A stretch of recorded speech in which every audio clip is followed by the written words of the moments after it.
At this point, the panicked masses still had no idea they were dealing with a global blackout that had knocked out every electronic device on the planet. This family had no choice but to bike to the airport and hope for the best. People desperate for food started fishing ornamental fish out of the lakes. Public restrooms had turned into mountains of waste. They had to do their business in the bushes instead. After biking dozens of miles, they finally reached the airport. Unsurprisingly, all flights were grounded. 800 miles to their father-in-law's place, they'd have to bike the whole way. At a grocery store along the route, some rich guy took off his Rolex. The shopkeeper asked what use that was. He pulled out his Maserati keys. She told him to get lost. She only accepted water and food for trade. Luxury items wouldn't fill anyone's stomach. The wife traded a bottle of water and 2 bottles of alcohol for a bicycle and a bag of rice. But the scene on the highway left the family stunned. People on tricycles, pushing baby strollers, riding skateboards, every imaginable mode of transportation was out there.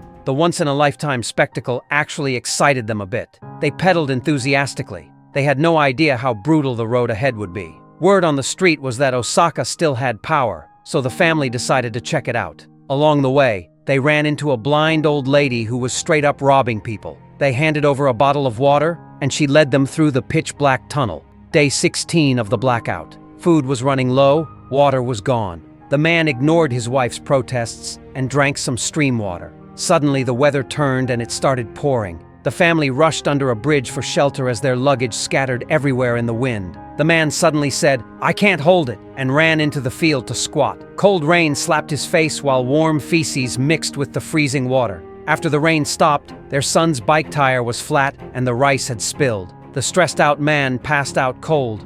Day 22. The family looked ragged and exhausted. They encountered another cycling family that was not only well-equipped, but had plenty of food and water. The disheveled foursome was incredibly envious. The stark contrast embarrassed the man. The other family told them they could drink water seeping from rock crevices and eat wild plants from the roadside. They even took their photo with an old-school camera. They warned the man not to go to Osaka, but he wouldn't listen.